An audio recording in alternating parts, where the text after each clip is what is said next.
Okay. Welcome to the Dean Arnold Podcast. Today, it is June 20th. We have done this daily podcast 20 days in a row. For logistical reasons, I do it every day, including Saturday and Sunday and holidays. So I don't get a day off. Sometimes I do two in one day, but I digress. I'm running for Congress. November 3rd, vote for me. Go to my website and give me money, DeanArnoldForCongress.com. We are bringing sanity to an insane world. Yes, we are. And I would appreciate it if you shared and subscribed to this podcast so we can get the numbers up. We seem to be doing a little better, I think, as we go. If you're on YouTube, use the live chat. And today, we're going to talk about the weekly cult. We're all in a cult. The question is, which cult are you in? And it's important that you be in the right cult. Ooh, very, very, very important. So we'll get to that. First, let's get to our scripture over here. And scripture of the day. Hopefully I've got my tech right here. Looks like I do. Good. Okay. Start with Romans 3.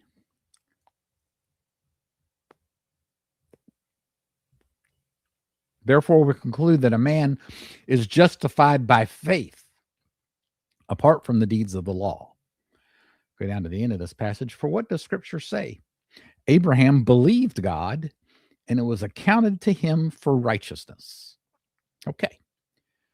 So those of you who are deep into the evangelical Christian world or the Protestant world, sola scriptura is a big pillar of their faith, as is sola fide, faith only.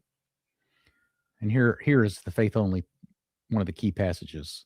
We conclude that a man is justified by faith apart from the deeds of the law. So good. It's both. It's a mystery.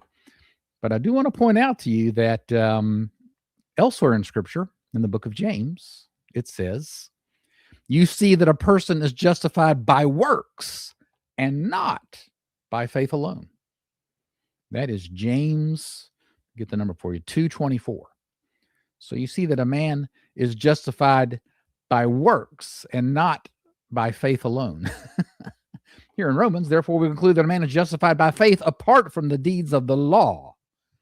Now, could that be that the works that James is talking about is not the deeds of the law? It's more works like loving your neighbor and being kind to people and that sort of thing? Or is it the works at the bottom of the passage where Abraham believes? He doesn't do any particular work, not any kind of work of the law, but he believes. We don't know. Is that a separate podcast, Faith and Works? I don't know. I don't like to get into it. I think it's a mystery, and I don't think it's worth taking the time to analyze it. It's obviously both. But that's the epistle of the day. Matthew 7, the gospel of the day. Jesus tells the story of, if you don't listen to his words, it's like building the house on the sand.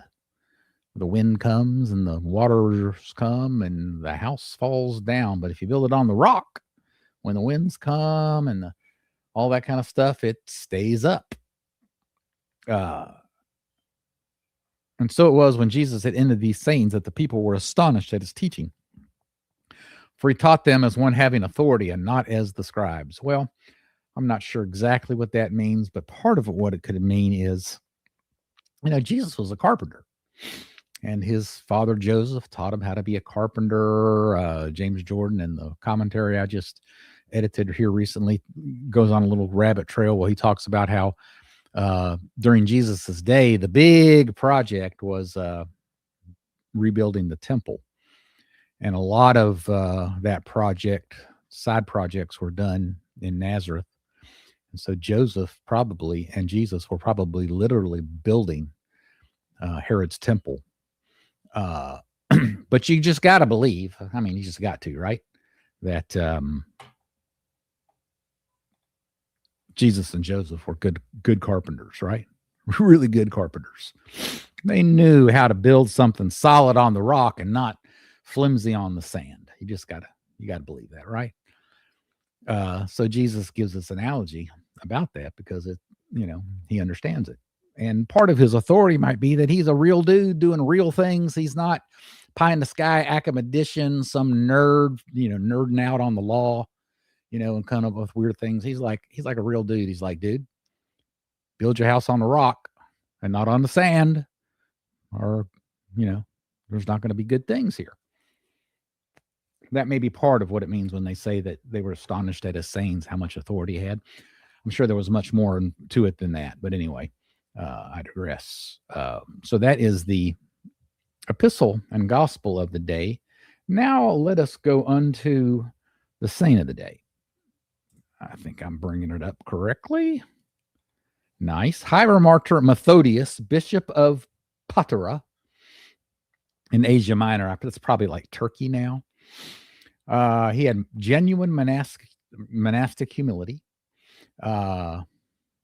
He instructed his flock firmly and defended the purity of orthodoxy, especially against heretics. And the heretic that he was most concerned about was Origen.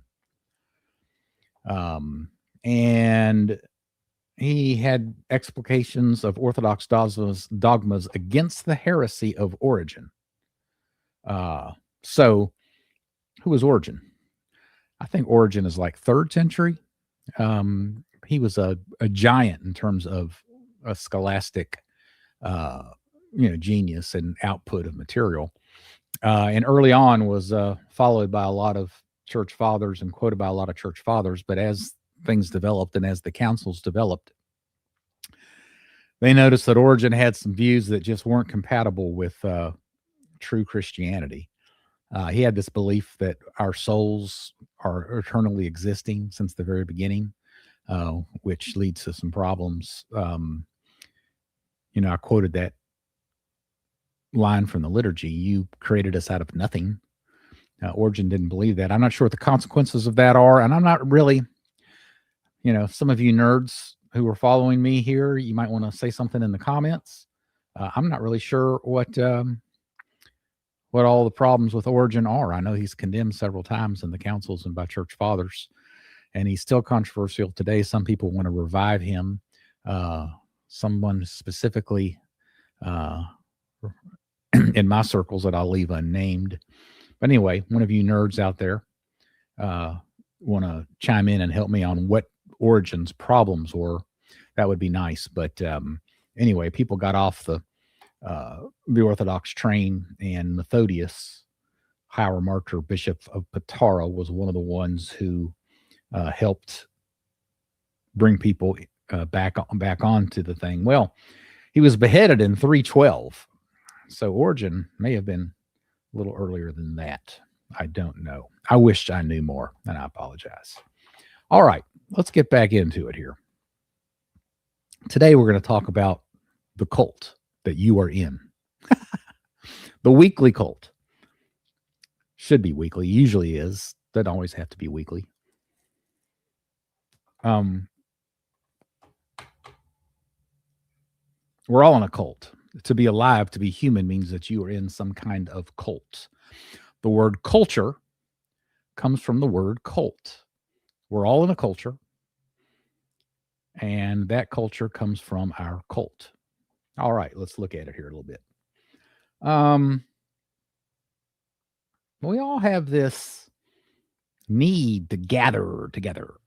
Yeah, sure, we're all isolated individuals, and individualism is big in American stuff. But even in America, we want to gather together. We want to go to the big revivals and the church meetings and the Masonic meetings and the Indian powwows and whatever it is. We all want to gather together on a regular basis.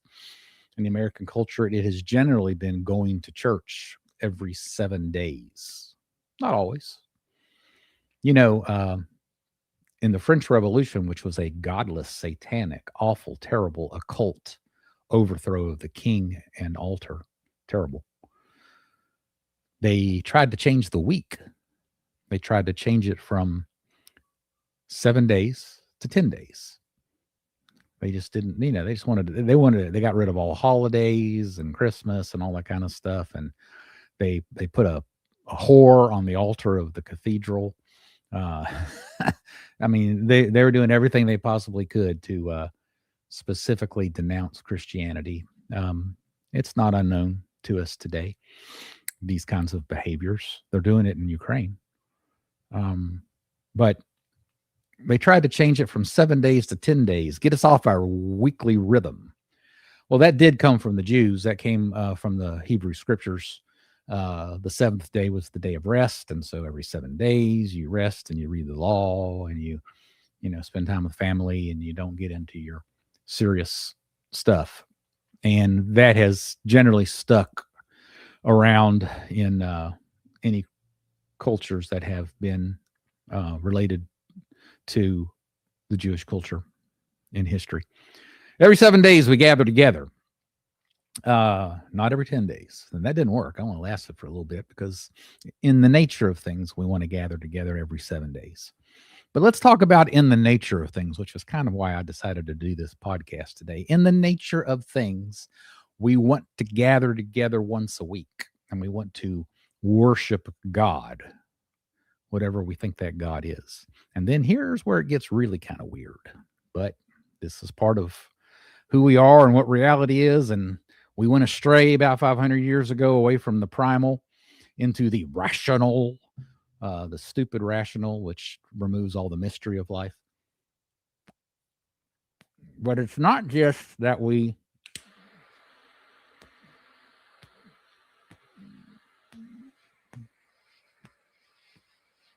all right.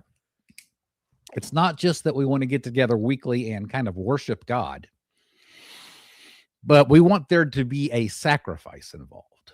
Now, ain't that weird? Yes, it's weird. A sacrifice. So the primitives, they get together around some kind of rock and then they hack into the chicken or the cow or the goat. This is obviously what Old Testament religion was about. But you didn't have to be a Jew or a Hebrew.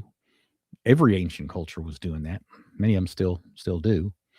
But there's this urge, there's this need, whatever it is, to come together on a weekly basis, on a regular basis, and sacrifice some kind of creature for God, to appease the sins, to atone the unjustified ways or whatever.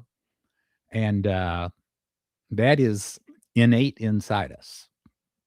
Yes, it is. It is a cult. It's a cult of coming together and sacrificing things. So what has happened in the last 2,000 years in the liturgy, the priest talks about the bloodless sacrifice when it's talking about the Eucharist. So the Eucharist is the bread and the wine, which mystically and supernaturally somehow becomes the body and blood of Christ.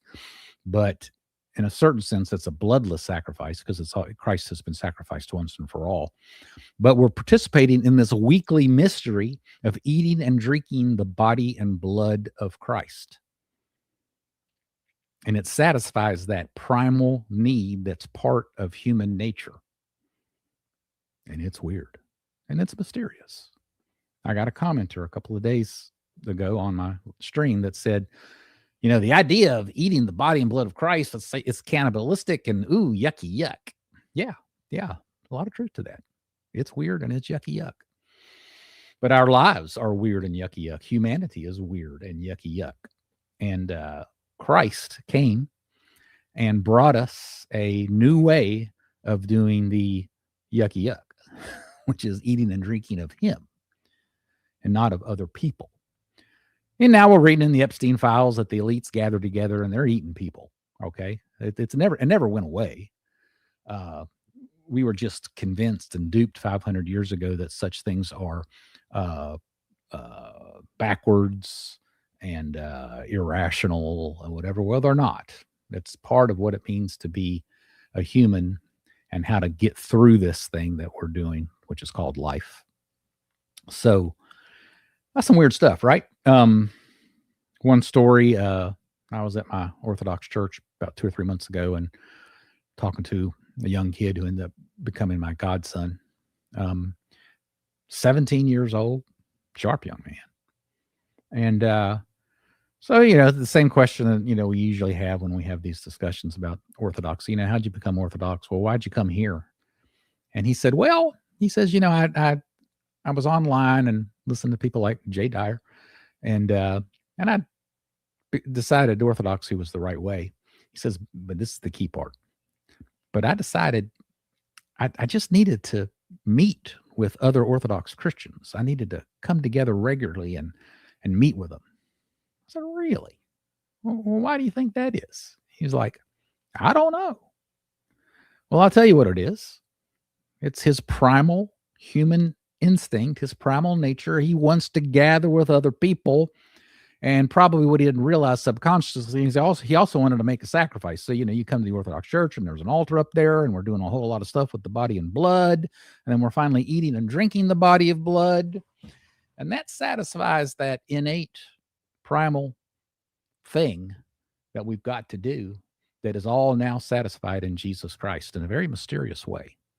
Don't run from it. Don't run from it. Embrace it. So culture comes from cult. And, in the Orthodox Church, we've got this whole rite, it takes you an hour and a half or two. You got priests up there in robes and vestments. It's only men. And you've got incense and you've got, bells and you've got, you got a little sermon, but that's not really the main thing. A lot of choir interaction back and forth, but it's this whole liturgy surrounding, it's all about the body and blood and the sacrifice of Jesus Christ and how we worship him in that. And so what we do in the Orthodox Church today is quite similar to what happened the first 10, 12, 14 centuries in the church before Protestantism. Even Protestantism for the first couple hundred years kept that same rite, but then it kind of got stripped and it got much more anemic in the last 100 or 200 years. But that whole thing that I just described basically built our culture. We have this culture, okay? And it's a rich culture and it's a deep culture and it's got the whole common law that harkens under the things I just talked about there. Obviously, we're getting away from it because we're becoming godless. But our culture comes from a cult, a certain cult. You got probably some European countries now that are based more on the cult of Masonry,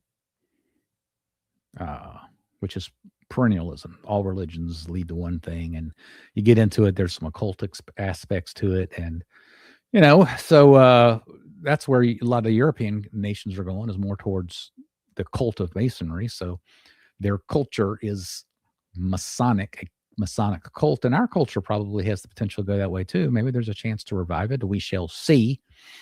Yeah.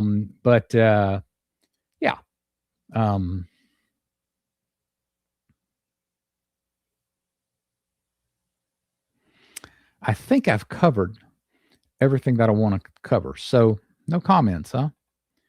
Let me put up this little thing here. Maybe that'll help people show the comments on the stage. If you got a comment, let me know. Do the live chat. Share and subscribe this if you can. That'll help me get this out. Yesterday, I got a lot of comments. Today, not so much. So maybe that's because I provided more lead time on top of when the live stream was coming, and maybe there's other factors. I don't know. I think I'm pretty much getting down the production of all this. It's the distribution that I need help with, and money would help too. So give to DeanArnoldForCongress.com. And I'm bringing sanity to an insane world. I definitely am.